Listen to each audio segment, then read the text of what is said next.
One, just because this is pretty thick, and most of us are dealing with limited space or time, and I know it's tricky.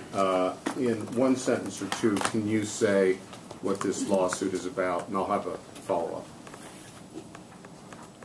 This lawsuit is focused on defending my right and the people's right to self-determination in a democratic process and representative democracy.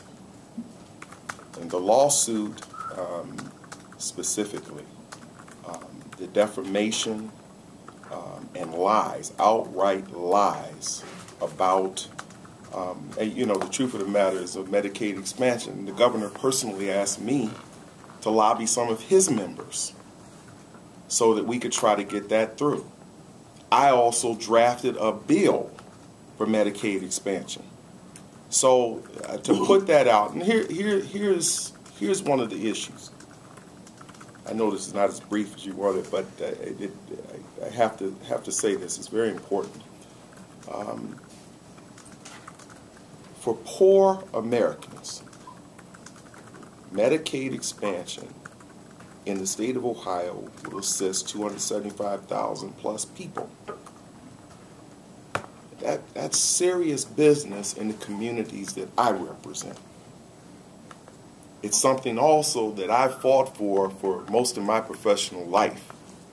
So to suggest to people that I have been doing otherwise is wrong and is purposefully intended to harm your reputation in the political process. If I can summarize in one sentence, we have brought on behalf of Representative Barnes a defamation action that alleges that Chris Redfern and the Ohio Democratic Party intentionally and maliciously told lies about Representative Barnes as punishment for his request to be treated as an individual apart from the Ohio Legislative Black Caucus and for raising the issue of racism within the party. The follow-up question is, because you both use the word in different contexts, and because it's such a potent word, I want to be clear about this. Are you saying that Chris Redfern is racist? I think that his actions and the actions that I've experienced certainly are racist. And I think that given the fact that the Ohio Democratic Party has paid for the Ohio Legislative Black Caucus, knowing the history of the Ohio Legislative Black Caucus, certainly there are people who are probably turning over in their grave if they knew exactly what was going on with the treatment and the efforts to create a kind of plantation-style management of black public officials in the state of Ohio. So wasn't it the Democratic Central Committee or whatever it is who decided not to endorse you in the primary, and then was the party just acting on the fact that you hadn't been endorsed by issuing these negative ads? I don't know what the process was. I was never invited. So that's a question really for Mr. Redfern. I don't know anything about that process. I don't know when it was conducted. I don't know anything about it. It's a public meeting that they send out a notice for? I've never received a notice, nor did I know about any event for a endorsement process from Mr. Redfern and the Democratic Party. Were you aware that they had not endorsed you in the spring? I found out about it when I saw literature, and that was pretty much it. I think that there was, people are political, they get information, unsubstantiated information, but the first time that I saw something in print was during the primary. So why not? You mentioned something about the timing, but can you speak a little bit more about why maybe you didn't challenge those ads at the time? My focus was on simply talking to people, ensuring them that I am your advocate, and you can be assured that I'm going to do everything I can to do as much for as many people as I can in Northeast Ohio and in the 12th House District. So what do you think the function or of the Legislative Black Caucus should be going forward, or how should they operate? I think that's probably a question for them, but as far as I'm concerned, we have too many people that are still digging out of the hole of despair after one of the greatest economic downturns in the history, second in this nation. Folks are hungry, they don't have jobs. While we've made a lot of progress in this state, we still have a long ways to go to ensure that we are providing people with the necessary skills to fill jobs for people in the business community. We have a long ways to go. We still have 3 out of 10 students that are going to college, only 1.5 out of 10 that's graduating. We're 5% below the national average on the issuance of degrees. We have a long ways to do. I will partner with Governor Kasich. I don't make no excuses for who I talk to. I always have operated that way, not only on this tour of duty, but on my first tour of duty. We have to create an environment where we put aside the petty differences of politics, put aside the politics of personal destruction, and focus on coming together to work together. You guys know me. You know that that's what I work to try to achieve every day in the General Assembly. I don't care who comes up with an idea. If it's good, let's do it. So you've been involved in countless numbers of these very type of cases in front of the Elections Commission. I understand why you're doing it this route, because the Elections Commission doesn't have the authority anymore, but I mean, you're really, going from a board where this could be a $100 fine and a slap on the wrist, which is often what happened, to a $50,000 judgment seems like a big leap. Could you explain why you believe, or Representative Barnes, why you believe this rises to the level of a defamation lawsuit, and is it just considered, well, this is just politics, this is, records get distorted in campaigns, and it happens all the time? Well, 2 things. First of all, Janique and I have both tried cases in county police courts and federal courts. We actually do that. It's probably true that a lot of my Elections Commission work gets more publicity, but I've tried in front of juries, I've tried in front of judges. I know how to try a case, and so does Janique. She's done 1983 action, she's done employment action, she's done a lot of complex litigation, and is very capable. The purpose of the Ohio Elections Commission, when it was allowed to do something, was primarily a purpose to have a truly independent voice about sort of a truth-telling function.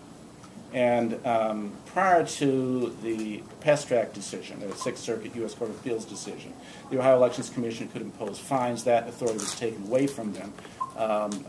And a month or 2 ago, the rest of the authority on false statement actions was taken away from them. But we'll see what the 6th Circuit does with that down the road. Right now, the only place a false statement case can be brought is in a defamation action, number 1. And number 2, our purpose was not to have a political impact before the election.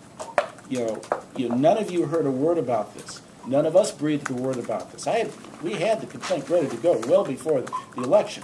But Representative Barnes was insistent that he didn't want to do anything that would take 1 vote away from a single member of his party before the election, which is why nothing was done until after the election. The purpose of the Elections Commission is so that there will be publicity before an election. The purpose of a defamation action, of this defamation action, is, yes, to punish misconduct, but frankly, through punishing misconduct, to encourage different behavior than Mr. Barnes has experienced in the past.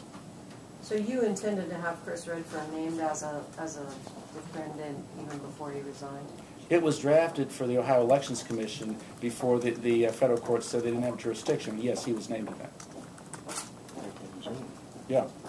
All the way back in June, this discussion about that. But more importantly, it's not just an issue about Mr. Redfern has to assume responsibilities because he's the chairman of the party. I believe that there's a cultural problem as a direct consequence of his leadership in the party that is calling into question the ability of all of those who make up this quilt, as Jesse Jackson described at the '96 Democratic National Convention. That quilt made up of small fabric, pieces of fabric of different aspects of our community is extremely important to the overall vitality. I don't want anyone to leave here with the thought that this is an effort focused on doing anything other than proving the fact that I was lied, but also to act as a catalyst of some sort of reform for what can only be described as some cultural flaws. Would you like to see the Legislative Black Caucus disbanded? I think that in a democratic process, that's a question that those individuals need to decide. I do think this. African Americans make up about 10 to 12% of the population in the state of Ohio. We have a $62, $63 billion budget. They deserve everything that they can to dig out from the hole that many of our citizens have been in. And while they have unique issues, the collateral sanctions that is law today is very, very important for the African American community, because there's a disproportionate number of African American males who are part of the judicial process. The issue about job training, the almost indignation in how this education system is going, they need a voice. And I don't think that I'm the judge of whether or not an organization need to be in place. All people need a voice. Corporations have voices. We have 1,200 registered lobbyists in the state of Ohio, so black people need a voice. But they need that voice to be independent. They need that voice to speak to the issues that affect their community. They need a voice that is going to identify them not based on whether or not there's ignominious peace, but whether or not it's the right thing to do for those people, so that ultimately we can all come together and work together as a state. And that has to be the focus from my perspective. That's my view. Representative Barnes, what purpose does the Black Caucus serve?